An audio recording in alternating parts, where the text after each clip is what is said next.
Well, I want to get the videos done today. You're gonna have to write down the stables for me too. It's a little frustrating, but last 2 weeks I blew by the stables. I didn't have them done, and I need to do them today for people. This isn't the stables. This is the opening. So we're heading home from where'd I go? I was first and second in Columbus with.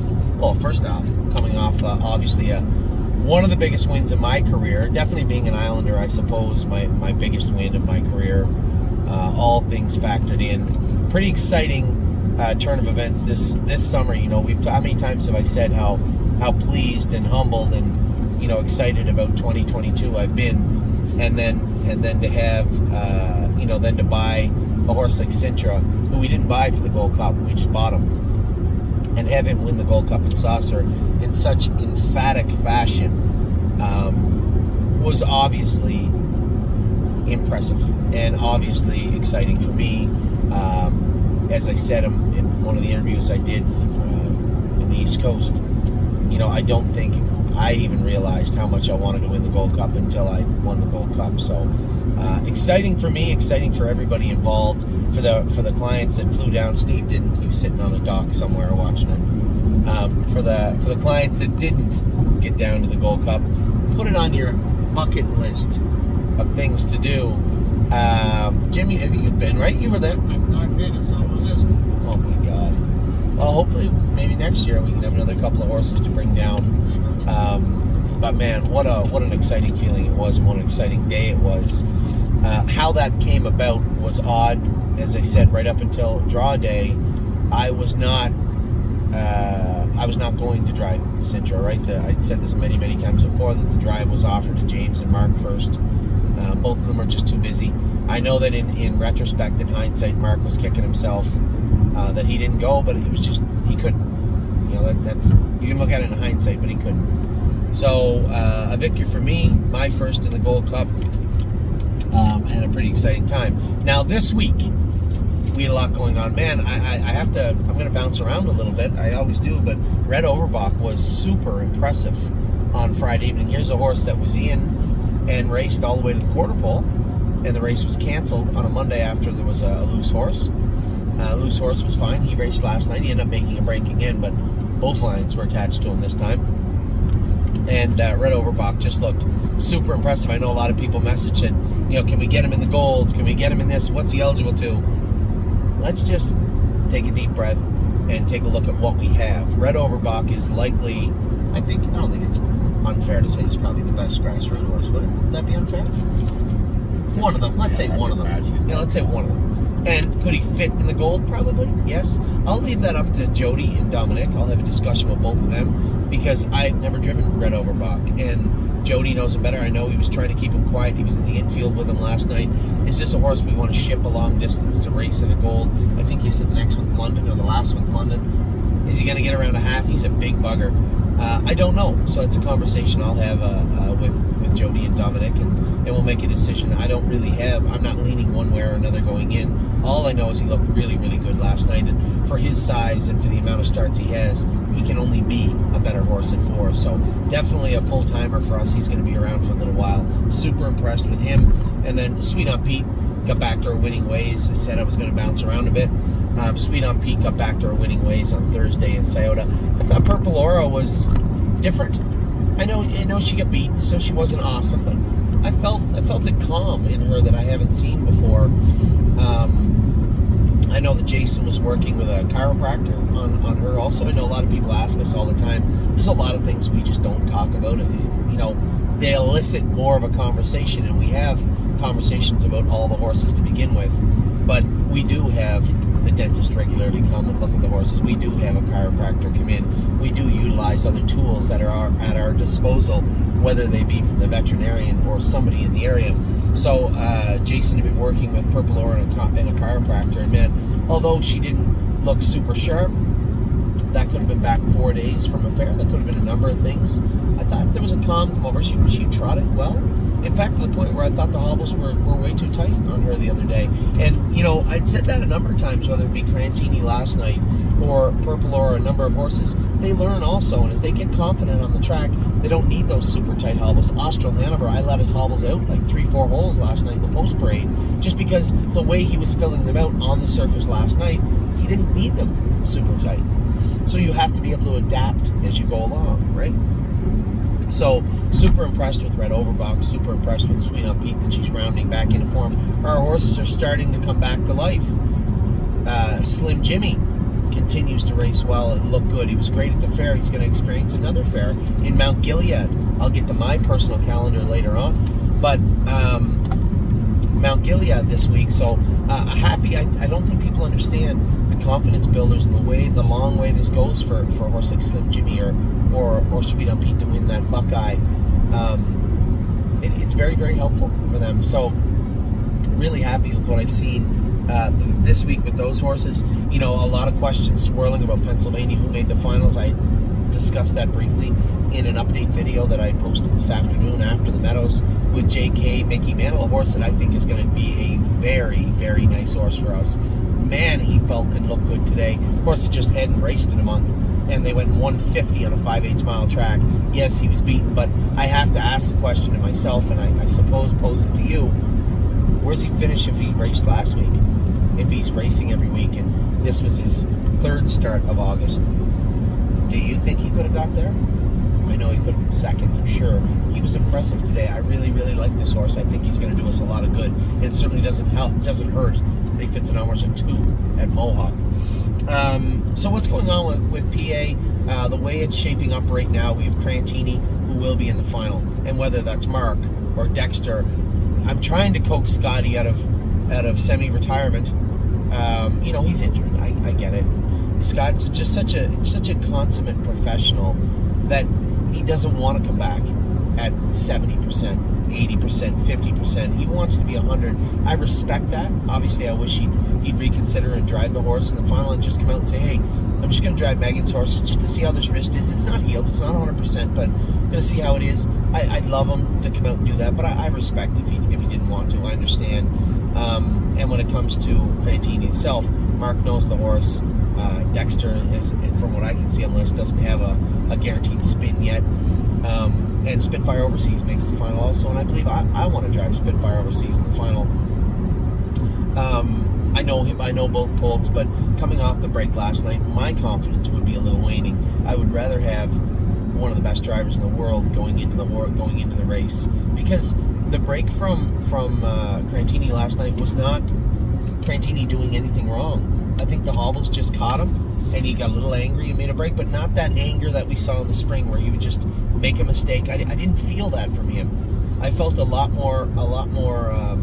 I felt that he was a lot more of a professional last night, and although it was unfortunate, I don't think it was an unforced error on his part. So I suspect that you're going to see a very good version of Crantini going into the final.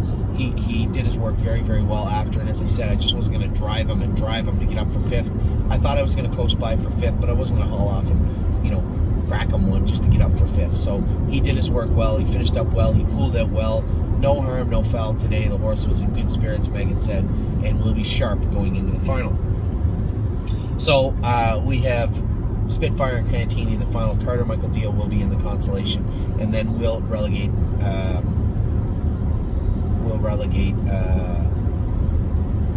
Austral Hanover and Tailgate Buzz to the Stallion Series final. I believe we are going to sell Fashion Presidente, and I'm going to offer Enzo Aguayo up for sale also on Gate. I called Dave around 2 o'clock today, David Reed. I really think it's a little close now, and I hadn't heard from everybody yet with those two horses, but we're looking at 344. You're under 48 hours before the sale. I don't really know. Might be doing us a disservice to put the horse in right now, because a lot of people, I've had a lot of messages asking about Brave World. I want to do what's best for our clients and the horses, and I don't know if that, I'm concerned that window may have closed. So we'll opt for On Gate. The reason it has to be done now is because those horses draw in to now. Enzo will need somebody to skip the final to get in. But Enzo Aguayo and Fashion Presidente are eligible for the final. Fashion Presidente has secured a spot where Enzo hasn't just yet. But I wouldn't be shocked at all if I saw Enzo's name end up in the final also. So that's what's going on with PA. Super excited about the year we had. Not only have we had luck and done well in Pennsylvania, but we got some legitimate good horses. Carter Michael Dio is a very, very good horse. Crantini, very good horse. Spitfire, very good horse. Those are the Sire Stake horses. But make no mistake, there's no slouches in Austral Hanover and Tailgate Buzz also. Very good horses. So even if we shed Enzo and Fashion Presidente, who also are useful animals, we have 5 very, very good horses coming in and coming out of Pennsylvania in the 2022 season. Ohio, I think we have Smoking Hot Irish Girl back on track. Obviously, Swinging Senorita is on track. I'd like to see Coupe de Ville jump forward Wednesday. Now, I see that there was a little snafu this week. Jason said he called the race office. They couldn't give him any concrete information as to if the maiden would go or not. So he went ahead and entered her. And this is exactly what he should have done. Went ahead and entered her in the fair where we were going to ensure that she would get raced. And lo and behold, as they drew the race out at noon, they did fill the class. So I left it up to Jason. We will likely get a fine for scratching or have to at least pay the entry fee of $50 or $100 at the fair. But Jason did the right thing. He ensured the filly was going to be in this week. Unfortunately, she's in twice. She will only race in one of those, and I'll leave which one that is up to Jason. He can pick whether it's the fair or whether it's Northfield Park. But overall, still having a pretty decent year in Ohio. I'll admit, same as everybody is. Call a spade a spade. Maybe not the year we thought we'd have. Obviously, there's a lot of room on Swinging Senorita's shoulders. Maybe not a lot left right now, but there was a lot of room at the start of the year. I do believe that you're going to see Smoking Hot Irish Girl come forward much better now. We get a handle on her, what she needs to do, how she's going to race, and then also we have Coupe de Ville, who I can see coming forward. So still a lot of goodness in Ohio, and the sale coming up in Ohio also on the 15th. Steve was just telling me how he was going to try and make it to the sale, but didn't know if he could. But Jim, you said you might be free for the 15th, correct? Possibly. They do have planes from Saskatchewan to Columbus, right? Absolutely. There you go. So it's a good time, and I know I had stressed to everybody, however many of you out there want to come out for the Lexington sale, feel free. The more the merrier. I love having our clients around. It's a real treat to be able to hang around with our clients and people that make up the stable and show you guys what we're looking at, how we arrived on the decision we did, and quite frankly, looking at the numbers we have coming in, people wanting to get involved in Lexington. We're going to be doing some shopping in Lexington, Kentucky this fall for sure. It should be a lot of fun. So how does my calendar look this week? I'm not racing tonight, obviously. We're going to make it back for the races. See, we're down to 7:23 already, Jim. We're going to make it back for the races. Hopefully we can make it for race 1 and cheer on Nothing But a Dreamer and Landing Strip. And Horn Player tonight. I do have a table there tonight, I believe. You're coming to the races, right? What do you mean, no? Can we not fill out a form and have a request form for Steve to come out and play tonight? Is there not a request form somewhere on the website at www.stevepalermo.ca? We're going to look for that memo. Anyway, Jim and I will definitely be up top watching the horses and cheering everybody on. Just so excited for the rest of the fall. The horses we have racing. I'm going to have to sit down tonight again. It looks like we're probably going to race Landing Strip.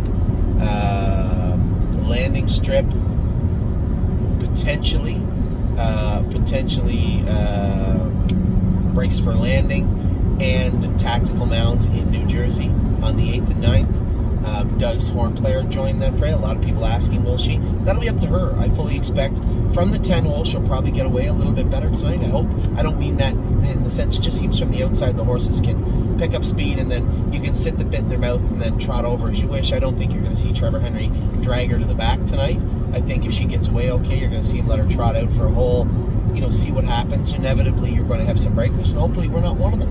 And have a good night tonight. And from that, we'll have a better definitive answer as to where Horn Player is going to go also. In fact, further to that, Brace for Landing Schooler on Tuesday will tell us if he's going to head to New Jersey or not. So a lot going on this week. Still a lot of question marks, as there is every year with the 2-year-olds. Our 3-year-olds are doing well. Obviously super impressed with Red Overbach also. So, and then the little guy was the little Resolute Bay. Looked good the other day too. I know I'm forgetting a couple other horses. My biggest fear is to forget somebody, because somebody's like, hey, you didn't mention so-and-so. It just, obviously, there's a lot rattling around in my head when it comes to where I need to be, what I need to do, what's going on next week, where the horses are going, who they're going to. And it would be nice to be able to plan this, but to do that, I would have to make 3 paths for every single horse and then review that path. And I just can't. There has to be a real-time decision made. This is where we're going, and this is why we're doing it. So we do have Brave World, Grace. Who's the other horse in the sale on Monday?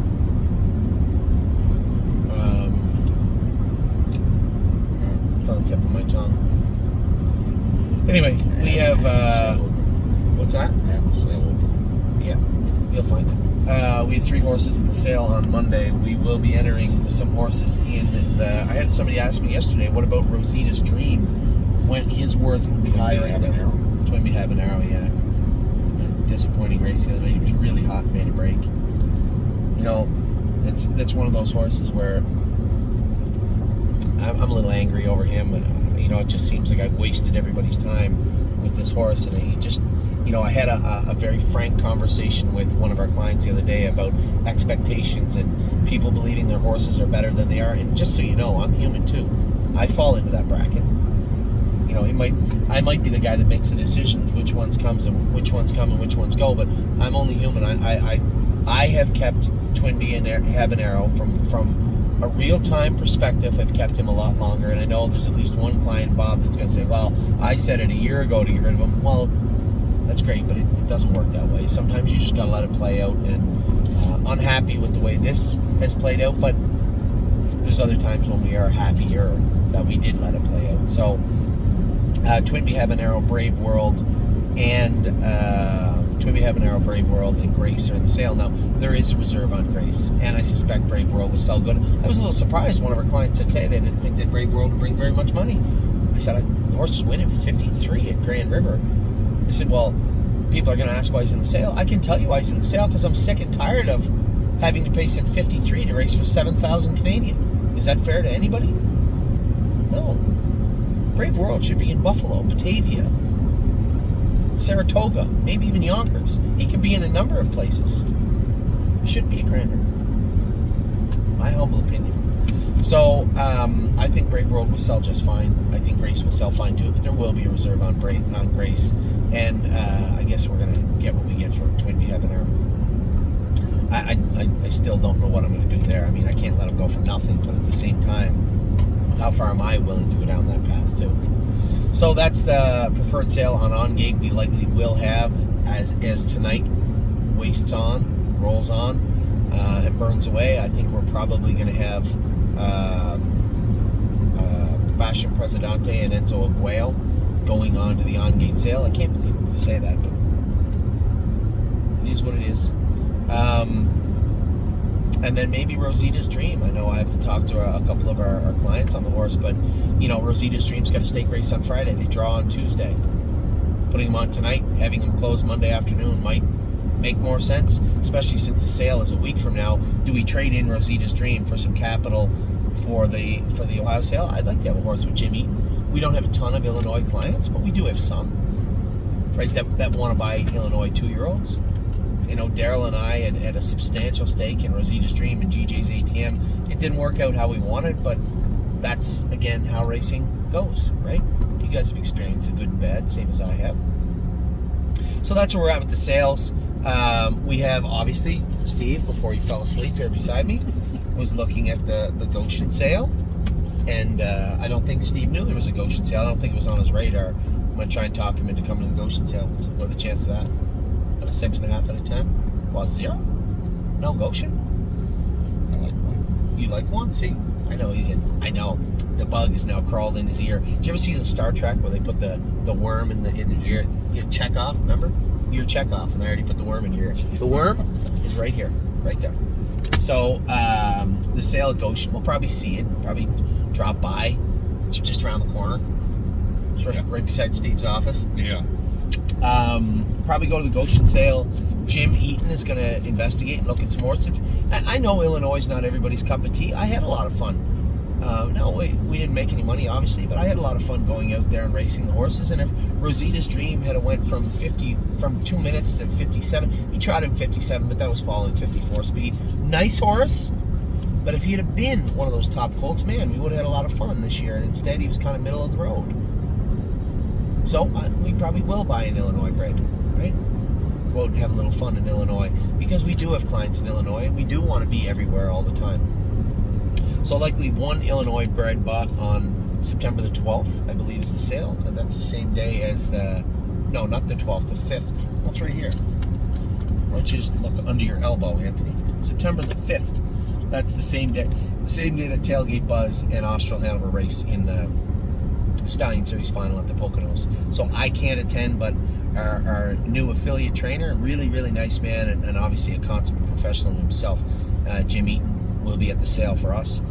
And then Steve clearly is, now as he's clutching that Goshen catalog, we're going to go to Goshen. Steve said he can't. He's right in the middle of wedding season. I'm not really sure what that means. He's talked about a kilt and pictures, and he can't make the Ohio sale. Jim in the back seat's threatening to. So we're going to have a contingent everywhere. You guys, feel free to come to the sales. I know a lot of people, every year I get emails from people saying, Anthony, I just don't want to bug you when you're working.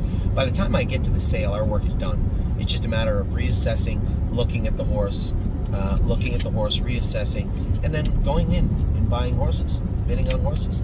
So I love having all our clients there. I'm more than happy. The more the merrier. Honestly, you're certainly not stepping on my toes.